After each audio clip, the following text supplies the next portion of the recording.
지난주 숙제 같이 펴세요. 일단은 그 앞장 바로 보시면 103페이지, 104페이지 보시면 지난주 숙제 중에 일부가 포함되어 있어요. 103페이지는 물질의 특성에 대한 설명이고요. 103페이지, 104페이지가 물질의 특성에 대한 문제였는데 이게 이제 105페이지에 같이 실려 있어서 요거 잠깐만 한번 보고 넘어가겠습니다.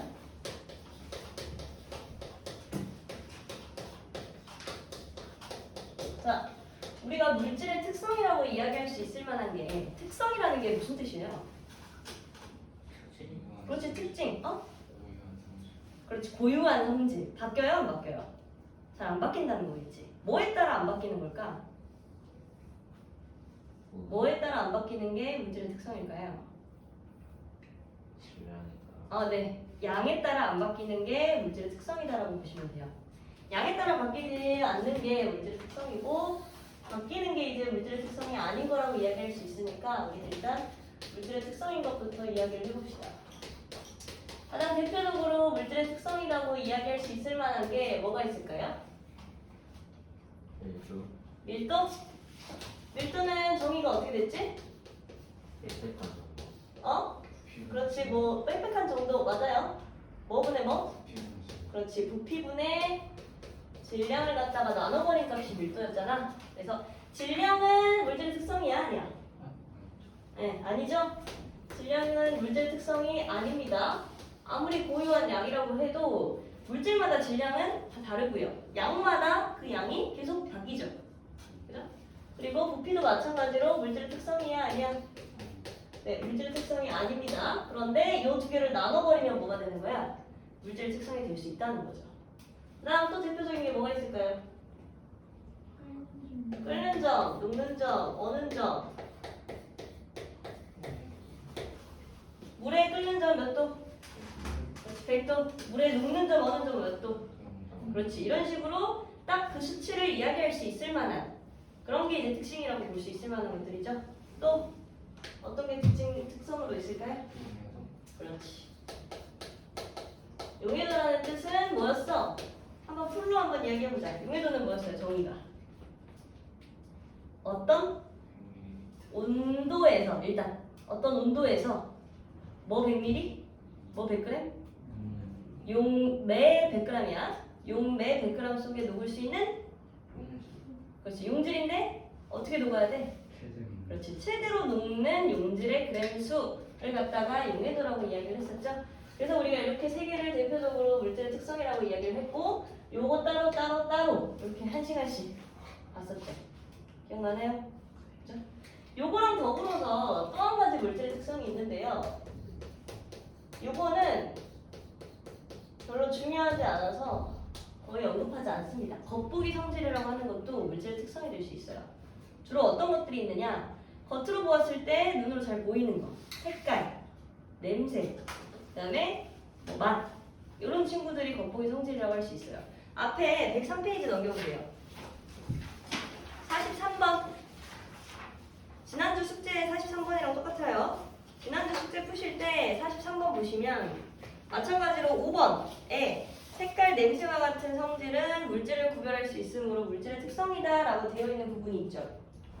근데 이 43번 잘 한번 보시면 1번부터 5번까지가 다 맞는 내용이에요, 사실.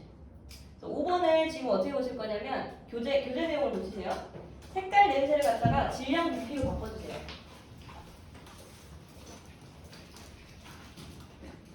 색깔, 냄새를 질량, 부피로 바꿔주시고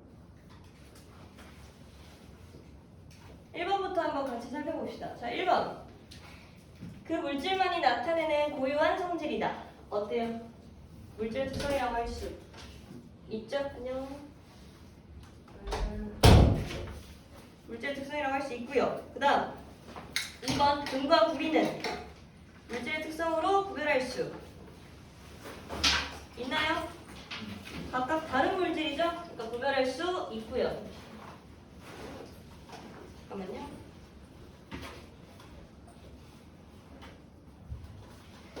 그 다음 3번. 물질의 종류가 같으면 양과 관계없이 일정하다. 어때요? 양과 관련 없이 일정한 게 물질의 특성이었었잖아요. 그죠? 그러니까 맞고요. 그다음에 4번. 물질의 특성을 이용하여 순물질과 혼합물을 구별한다. 순물질은 종류가 몇 종류? 순물질. 한 종류죠. 그지? 혼합물은 순물질 두 종류 이상이었잖아. 그러니까 이걸 구별하기 위해선 물질의 특성을 이용해서 따로따로 차이를 이용해서 구별한다고 이야기했었고요.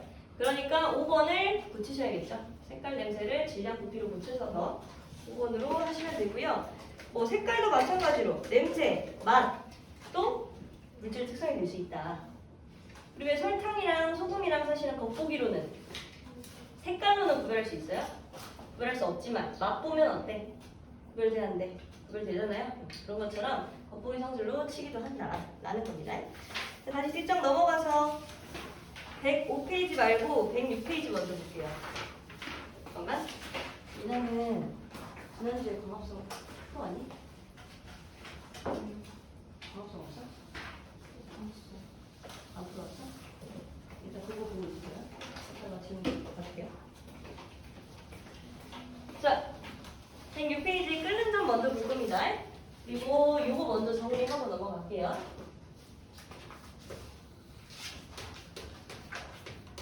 시험 범위가 6단원이 다 들어가는 경우도 있고 들어가지 않는 경우도 있는데 일단 6단원 전체를 한번 더 정리를 해드립니다. 마지막으로 6단원은 크게 이렇게 나눌 수가 있어요. 물질의 특성 총 3가지와 혼합물의 분리 총 4가지로 이렇게 나눌 수가 있어요.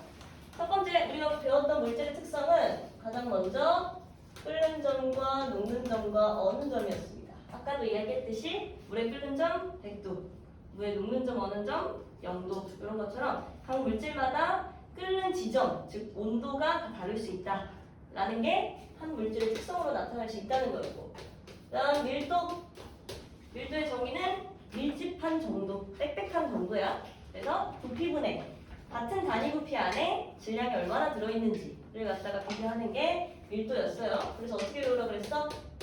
즙으로 외우면 편하다고 그랬죠? 질량을 부피로 나눈 값으로 표현하면 편하다고 했고요. 그다음 마지막으로 용해도에 대해서 이야기했어요. 용해도라는 말은 용해라는 말이 뭐야? 용해. 용해가 뭐야? 다시 말해. 어? 녹이다. 그러니까 녹이는 현상 자체를 가리키는 말이 용해였죠. 그죠? 그러니까 녹는 현상이 용해다 보니까 얼마나 녹는지 그걸 따지는 거예요. 그래서 아까 구체적으로 언급을 했었던 거고요. 대부분 시험 범위가 중간고사 때 뭐 여기까지만 들어간다든지 아니면 아주 적게 들어가면 여기까지만 들어가기도 해요. 그리고 요 3개 중에 제일 중요한 건 제일 어려운 건 용해도고요.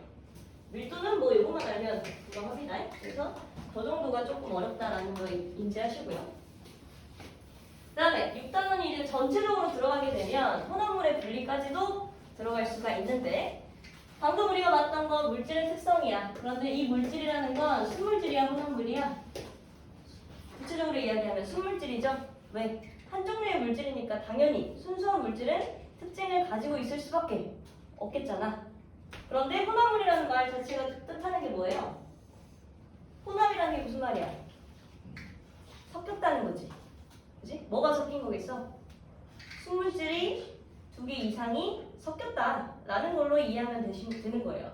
그래서 혼합물을 굳이 뜯어서 분리하겠다는 말은 순물질이 2개 섞여 있으면 각 순물질별로 분류를 하겠다는 거니까 당연히 이 물질마다 가지고 있는 뭘 이용해야 되겠어? 특징을 이용해야겠지. 그치? 그래서 이 물질의 특성이 그대로 혼합물의 분리 방법이 된다 그랬어요. 즉 끓는 점에 있어서 차이를 보이면 똑같이 끓여놓고 끓는 점이 더 낮은 게 먼저 끓어. 그 다음 더 높은 게 더 끓어. 그럼 2가지로 분리할 수 있어요? 없어요? 있죠. 또 밀도에 있어서 차이를 보이면 우리 밀도는 가라앉고 뜨는 정도로 이야기할 수 있잖아. 가라앉으면 밀도가 더 큰 애들, 위로 뜨면 밀도가 작은 애들, 이런 식으로 차이를 보이니까 분리할 수 있어요? 없어요? 있죠. 용해도 차도 마찬가지로 얼마나 녹는지, 어떤 물질의 녹는지에 대해서 용해 자체에 있어서 차이를 보일 수도 있고요. 그 다음 온도에 있어서도 차이를 보일 수 있죠. 그래서 용해도 차이도 당연히 혼합물의 분리 방법으로 쓰일 수 있고 마지막으로 뭐가 있었어? 크로마토 그래피라고 하는 방법까지 이야기했었죠. 그죠? 그래서 대부분은 뭐 물질의 특성을 이용하는 거라 사실 별거 없고요. 이것만 추가로 해서 전체 혼합물의 분리 방법을 이해하시면 된다라고 했습니다. 됐나요? 시험 범위가 6단원 전체 다 나온다면 아마 여기까지 다 하겠죠. 아니면 중간중간 좀 잘라서 할 수도 있어요. 막 끓는 점차까지만 나가고 또는 뭐 밀도 차까지만 나가고 이런 식으로 좀 학교마다 다르니까 꼭 시험 범위 잘 알아서 오셔야 돼요. 알겠지? 그래야 그에 맞게 대비를 하지. 됐나요? 자, 마지막으로 요거까지 봅시다. 차이가 크면 클수록 분리할 수 있는 차이가 크면 클수록 끓는 점에 있어서 차이가 크면 클수록 분리를 더 잘할 수 있을까 아니면 더 잘 못하게 될까? 더 잘하겠죠. 차이가 크니까 끓는 점이 더 낮은 게 먼저 다 끓어 나오고 그 다음에 한참 높여서 끓는 점 높은 걸 갖다가 분리하고 이런 식으로 차이가 크면 클수록 혼합물을 분리할 수 더 잘 분리할 수 있다 라는 것까지만 이해하고 넘어가세요. 됐나요? 자, 그러면 본격적으로 106페이지 끓는 점에 대해서 이야기를 할 건데요. 끓는 점, 녹는 점, 어는 점 다 뭘 뜻하는 거야? 온도를 뜻한다고 보시면 돼요. 오케이? 그래서 온도를 뜻한다고 보시면 돼서 먼저 괄호 1번 끓는 점의 정의. 액체가 끓기 시작하여 기체로 상태 변화하는 온도를 갖다가 끓는 점이라고 한다라고 되어 있습니다. 자, 우리 물질의 상태 다시 한번 이야기합시다.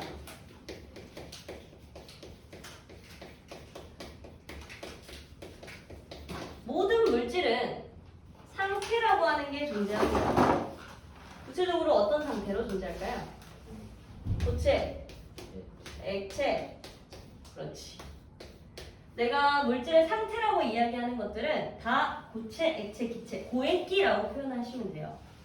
상태는 이렇게 세 가지 종류밖에 없습니다. 모든 물질이 그래요. 얘는요, 고체잖아요. 그죠? 얘는 고체이기 때문에 아직 녹지 못한 거야. 오케이? 아직 녹는 점에 도달하지 못한 거라고 이해하시면 돼요. 그다음 우리 주변에 있는 이 공기는 무슨 상태에 있어? 무슨 상태로 존재하니? 공기는 기체 상태로 존재하죠. 왜 얘네가 기체 상태로 존재할까요? 그렇지. 끓는 점이 낮았어요. 즉 이미 끓어서 기체가 됐다는 거야. 기체를 액체로 다시 변화시킬 수 있어요. 기체도 고체가 될 수 있어요. 이렇듯이 모든 물질은 사실 고체, 액체, 기체의 모든 상태를 가질 수 있다는 뜻이야. 그럼 네. 불은 뭐예요? 불이요. 불은 물질이라고 보기에는 조금 그런데 불은 어떤 현상을 가리키는 거여서 약간 애매해요. 그럼 원자 단위를 좀 뜯어봐야 돼요.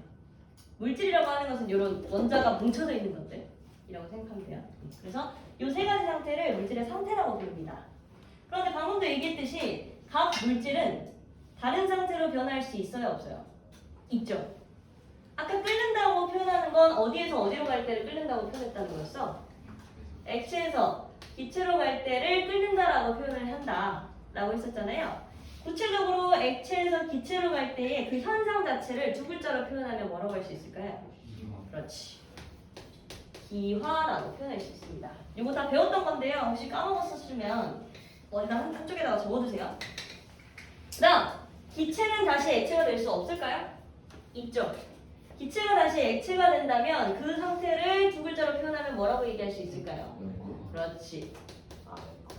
액화라고 합니다. 액화. 오케이? 고체는 액체가 될 수 없나요? 있죠? 고체가 액체가 되는 상태를 무슨 상태라고 부를까요? 무슨 현상이라고 부를까요? 네. 요거는 다른 말로 액화라고 하기도 하는데요. 근데 요 액화랑 좀 구별이 안 되잖아. 그치? 그래서 그냥 융해라는 말로 쓸게요. 융해된다라고 할 땐 고체가 액체로 될 때를 뜻하는 거고요. 액체는 고체가 될 수 없나요? 액체, 대표적으로 물 가지고 얘기해 봅시다. 물은 얼음이 될 수 있어요, 없어요? 있죠? 물이 얼음이 될 때의 상황을 두 글자로 표현하면 그렇지, 응고라고 이야기합니다. 다음, 기체는 고체가 될 수 없을까요? 고체는 기체가 될 수 있나요? 다 됩니다. 고체가 기체가 되는 상태를 뭐라고 하나요? 그렇지. 기체가 고체가 되는 상태도요? 그렇죠. 모두 승화라고 이야기를 해요. 대표적인 예시가 뭐가 있어요? 그렇지. 드라이아이스. 이산화탄소가 얼려진 거예요. 이산화탄소가 얼려지는 건데 상온에서 기체 상태로 바로 변화하는 겁니다. 왜냐면 끓는 점이 너무 낮아요. 끓는 점이 낮아요. 그러니까 즉 고체인 상태에서 끓는 점이 너무 낮다는 뜻은 액체로 변화할 시간 없이 그대로 기체가 되어버린다는 뜻이야. 무슨 말인지 알겠죠?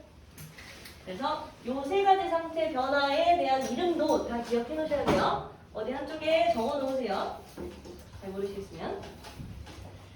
자, 이런 식으로 상태를 가지고 이야기를 했는데요. 고체는 입자들의 특징이 서로 어떠니? 거리가 그렇지. 따닥따닥 붙어있는 친구들을 갖다가 우리는 고체라고 이야기를 합니다. 액체는 고체보다는 입자 사이가 거리가 어때요? 그렇지. 이렇게 멀어져 있죠? 기체는요?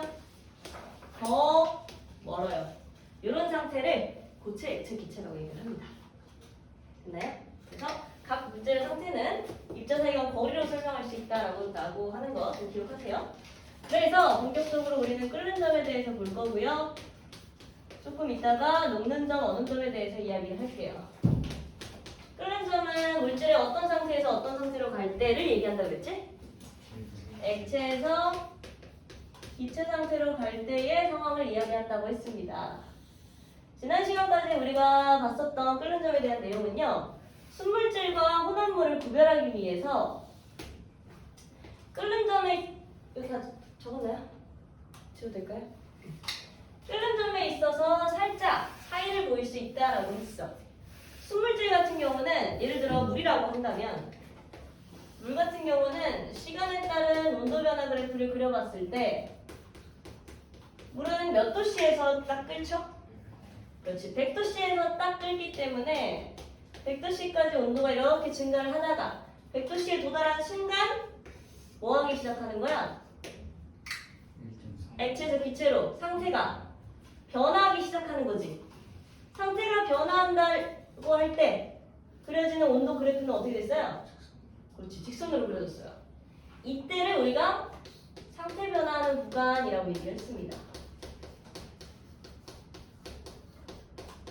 즉, 한 상태에서 다른 상태로 변화를 하려면 기본적으로 액체에서 기체가 될 때는 열을 어떻게 해야 돼? 얘네가 흡수를 해서 거리를 어떻게 해야 돼? 액체는 거리가 이렇다고 치면 기체는 얘들보다 훨씬 거리가 멀잖아요. 액체에서 기체로 될 때 얘네한테 열을 줘서 기체로 바뀌게끔 만들려면 뭘 고려해야 돼? 얘네 둘 사이에 작용하는 인력을 고려해야 돼요. 그러니까 즉 잡아당기는 힘을 고려해야 돼요. 이 잡아당기는 힘을 누구로 끊는 거야? 열 에너지로 끊어내는 거야. 그치? 요 힘을 열 에너지로 끊어내다 보니까 얘네들이 떨어질 수 있는 거예요. 그러니까 요 구간, 상태가 변화하는 구간은 뭘 하고 있는 거라고 보는데 얘네들 사이에 작용하는 인력을 열 에너지로 열심히 뜯어내고 있다고 보면 되는 거지. 그럼 이 뜯어내는 데에 집중하다 보니까 전체적으로 봤을 때 전반적으로 봤을 때 온도 변화가 있어 보여? 없어 보여? 없어 보이는 시간이 요 시간인 거고요. 그때 당시에 온도 그래프는 이렇게 일정해 보인다고 했습니다. 실제로 얘네들은 이 구간에서 이 열 에너지를 가지고 인력을 뜯어내는 데 집중하고 있는 거예요. 됐어?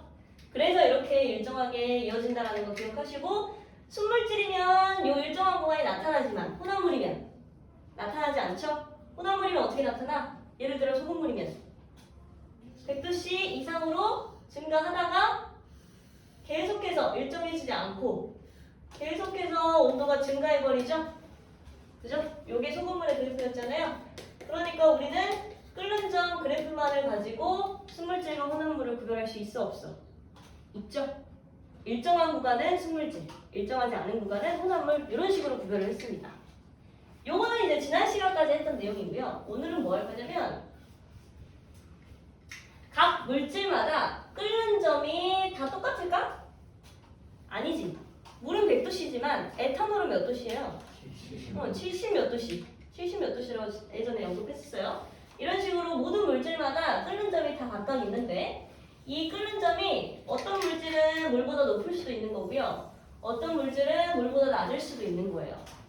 그리고 끓는 점, 즉 온도를 이야기하라고 하면 당연히 이 상태 변화를 시작하는 이 온도를 읽어줘야 끓는 점이 될 수 있는 거겠지? 그지? 지금 현재 노란색이 가장 크고요. 하얀색, 파란색 순으로 끓는 점이 낮아지고 있어요. 요걸 가지고 우리가 알 수 있는 사실이 뭘까? 물질마다 끓는 점이 다르다. 왜 끓는 점이 다를까? 아까 상태 변화 구간, 즉 여기에서 지금 얘네는 뭘 하고 있다고 했어요? 열심히 입자 사이간 뭐를?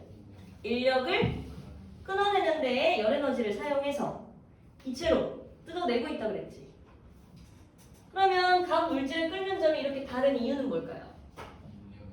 그렇지. 애초에 얘네가 가지고 있는 인력이랑 연관이 있지 않겠어요? 애초에 얘네가 가지고 있는 인력, 즉 끌어당기는 힘이 너무 커.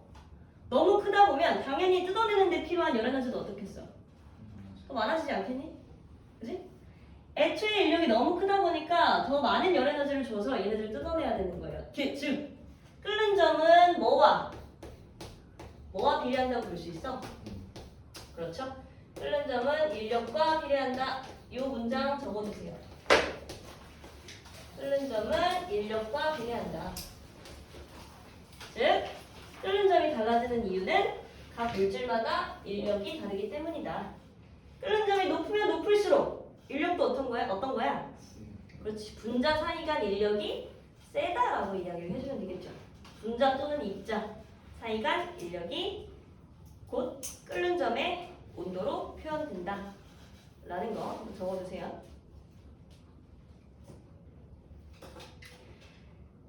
그래서 106페이지 괄호 2번 끓는 점과 물질의 종류, 질량 및 불꽃의 세기의 관계 여기 있죠? 동그라미 1번이 방금 한 내용이에요. 분자 사이의 인력이 지금 C가 훨씬 더 강하니까 끓는 점이 더 어때요? 높죠? 그다음 A와 B는 끓는 시간에 있어서 차이는 있을 수 있지만 끓기 시작하는 온도는 어떠니? 똑같아. 그 얘기 무슨 뜻이야?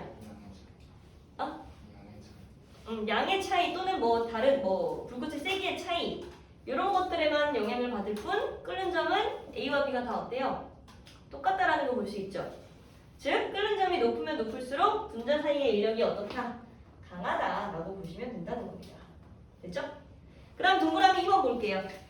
요번에는요 같은 물질을 끓일 거예요. 같은 물질을 즉 물을 한번 끓여본다고 칩시다.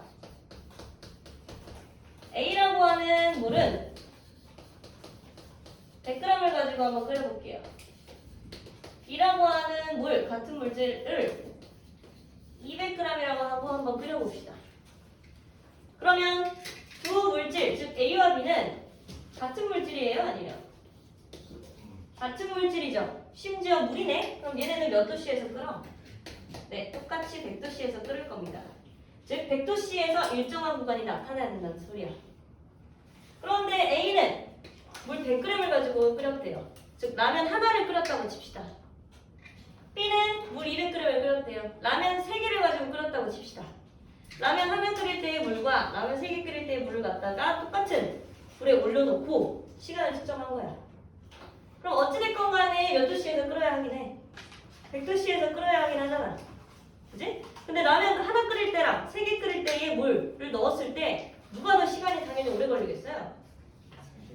3개 끓일 때가 훨씬 100도씨에 도달하는 데까지 걸리는 시간이 길어지겠죠.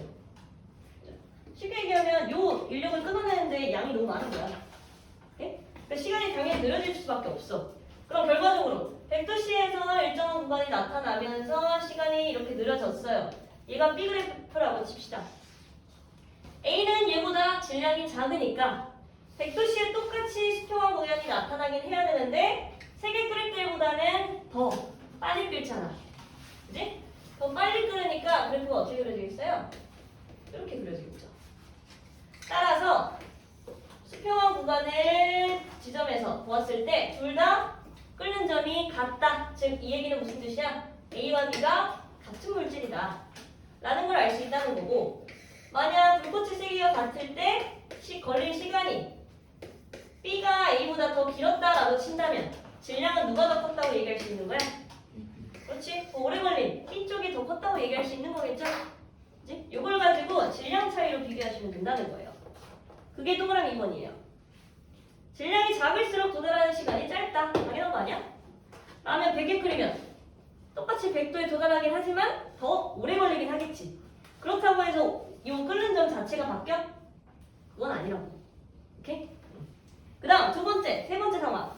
동그라미 3번. 요번에는요, 불꽃의 세기와 끓는 점이에요. 요번에는 똑같이 물을 가지고 끓일 건데요.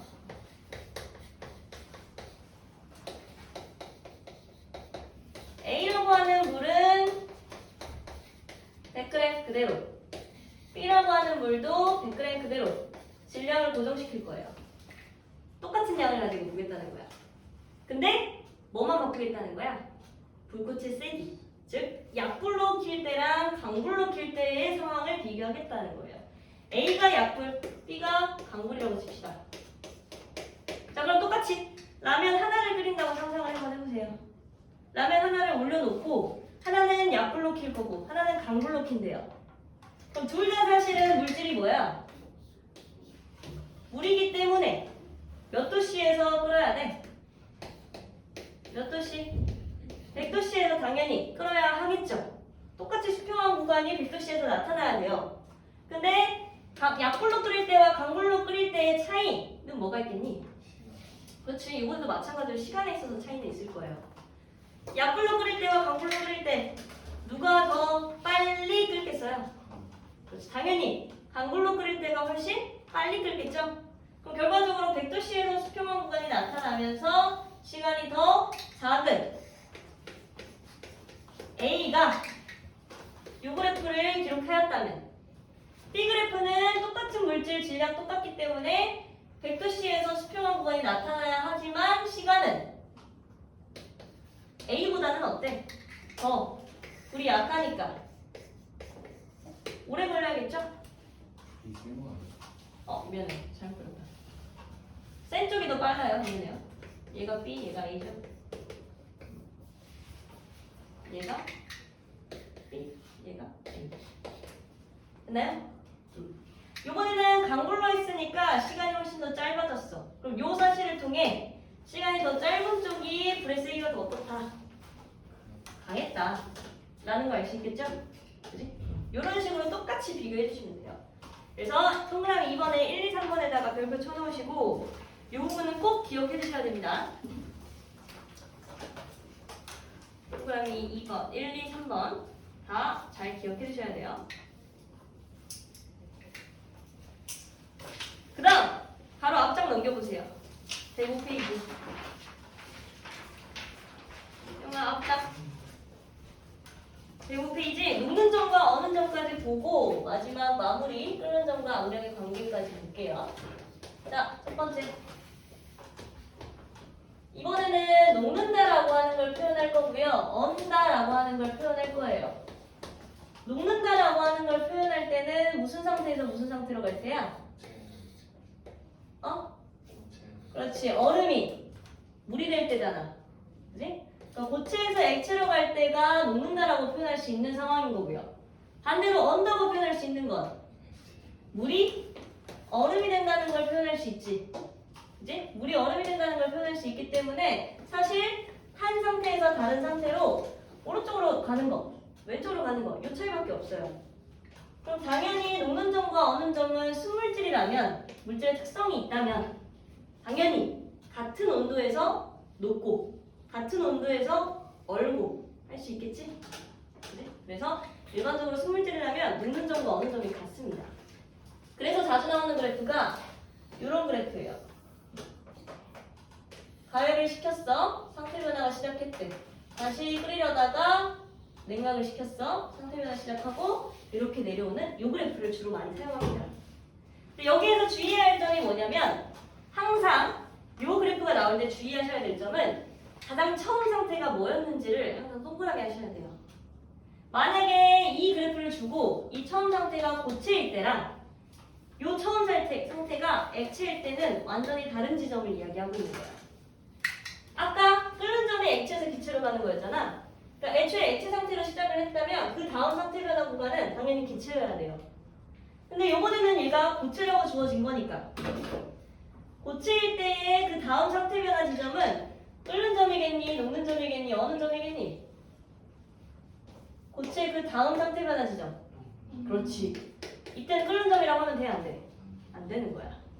그래서 이 지점이 지금 녹는 점이라고 보시면 되고요. 고체일 때, 즉 얼음일 때의 상황을 상상을 해보시면 상태가 변화하고 있어. 즉 고체가 액체가 되고 있어. 그렇다고 해서 얼음이 갑자기 물로 뿅 변해?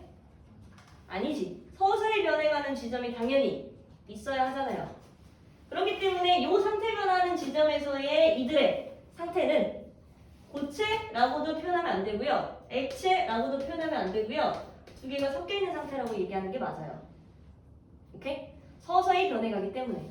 그리고 나서 다시 온도 변화가 있다는 뜻은 얘가 다 상태가 변화했다는 뜻이겠지. 그지? 근데 여기서 더 끓이게 되면 어때? 100도씨까지 도달해서 이 상태 변화 그래프를 기록했을 거예요. 그러나 100도까지는 도달하지 못하고 다시 불을 딱 끈 거야. 그럼 서서히 식어가다가 다시 뭐 하겠어? 액체에서 뭘로 변하는 구간이 나타나겠어? 고체로 어느 구간이 나타나겠죠. 그지? 이번에도 마찬가지로 물이 갑자기 얼음으로 뿅 변해? 아니잖아. 그러니까 이 상황도 지금 뭐와 뭐가 합쳐져 있는 상황이라고 보시는 게 맞아요. 고체와 액체가 합쳐져 있는 상황이라고 보시는 게 맞고요. 그 다음에 상태 변화 다 끝나게 되면 다시 고체 상태로 넘어오겠죠. 오케이? 따라서 순물질일 경우 녹는 점과 어느 점이 같다라는 것 좀 주의하시고요. 가장 처음 상황이 뭐였는지에 따라 녹는 점인지 어느 점인지 끓는 점인지가 다 달라진다. 즉 처음 상태를 항상 동그라미 하시고 인지하시고 푸셔라 라는 거. 됐나요? 녹는 점 어느 점은 여기까지. 뒷장 다시 넘겨보세요. 106페이지. 마지막으로 끓는 점과 압력의 관계 동그라미 그 괄호 3번 있잖아요. 그거 보고 문제 바로 풀게요. 요번에는 끓는 점과 압력의 관계인데요. 그 옆에다가 요거 한 문장만 딱 적어두세요. 압력과 끓는 점은 비례한다. 요거 한 문장 딱 적어두세요.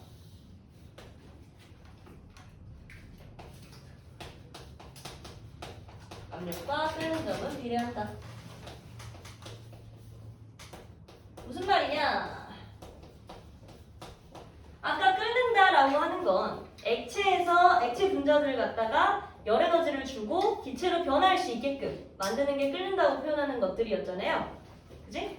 근데 압력이 높다는 뜻은 무슨 말일까? 압력이 뭐야, 압력? 네. 누르는 힘이에요. 정확하게는 요 면적에 내가 힘을 주는 힘이야. 요 면적에다가 내가 힘을 얼마나 줬는지야. 그래서 사실 면적으로 나눠줘야 맞아요. 이게 압력이에요. 그래서 그 압력이 똑같은 못인데 똑같은 못이 아니고 이건 됐어. 네, 압력은 누르는 힘이라고만 기억합시다. 압력은 누르는 힘이라서 입자 사이 간 간격이 아까 인력으로 존재할 수 있다.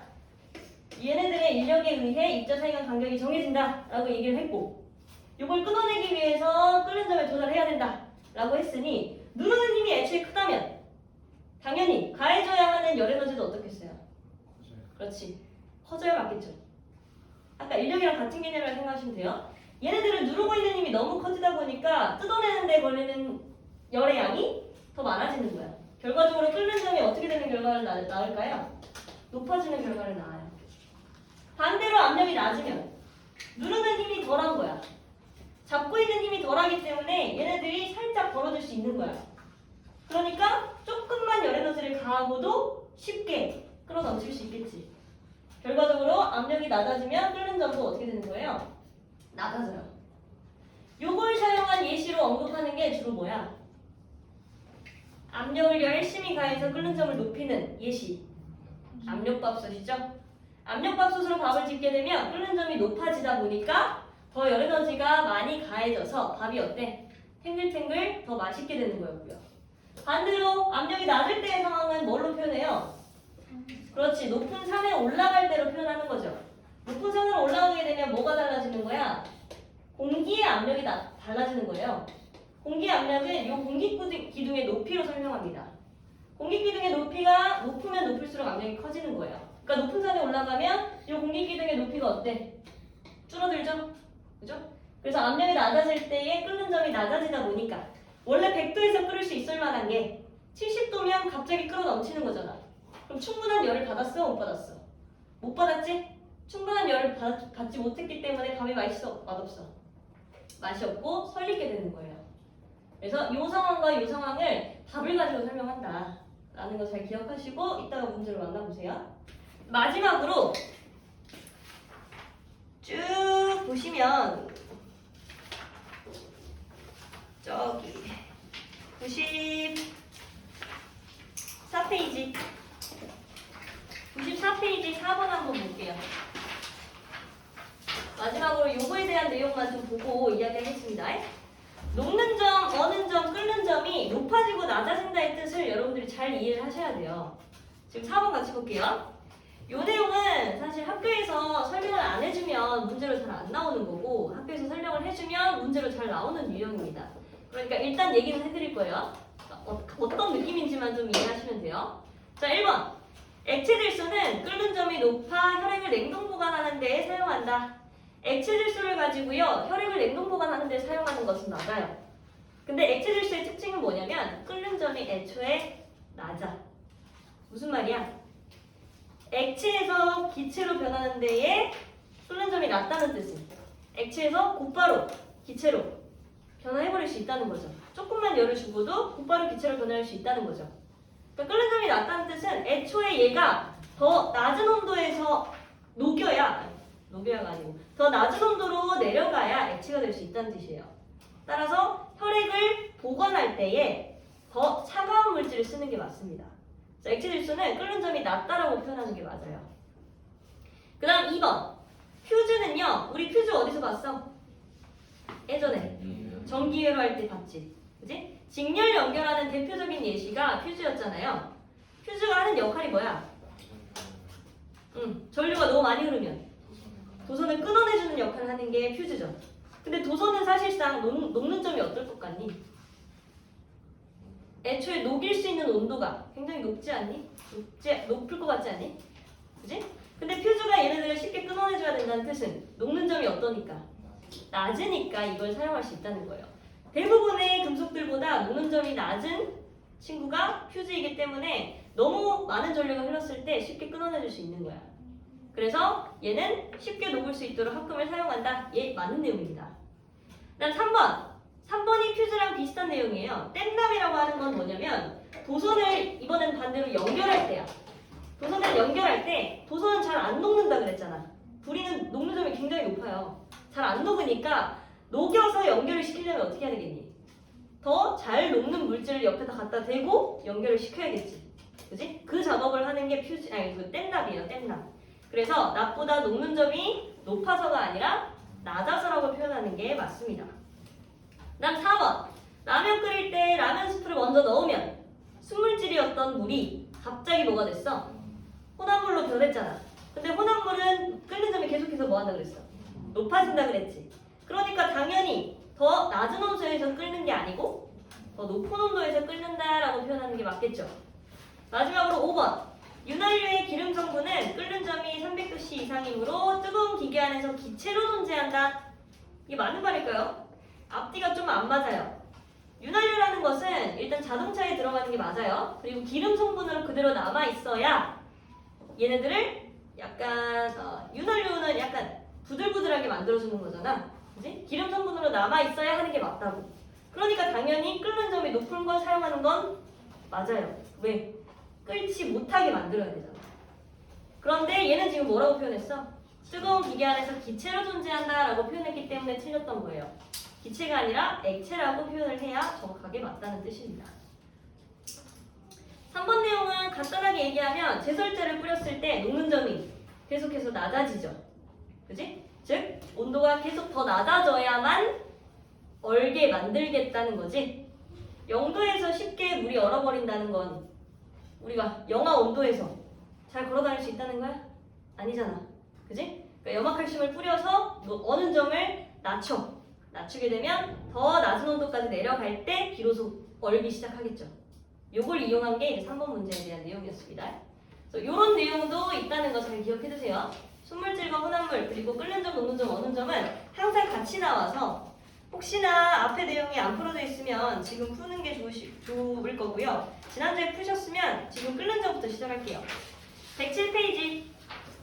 끓는 점부터 시작할 친구들은 107페이지부터 푸시고요. 지훈이랑 그다음에 수빈이는 앞에 94페이지부터 한번 봅시다. 94페이지 말고 저기 뒤에부터 볼게요. 잠깐만. 99페이지.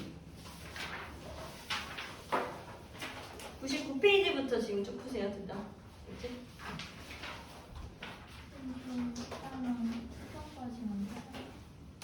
특성까지만 나와요. 오늘? 아, 너네가? 네. 아, 여기까지만? 네. 용해도까지만? 네. 아. 이게 안 나가는 거. 아, 그래? 오케이, 알았어. 하긴, 시험 범위가 너네 시험 날짜가 금방이잖아. 네.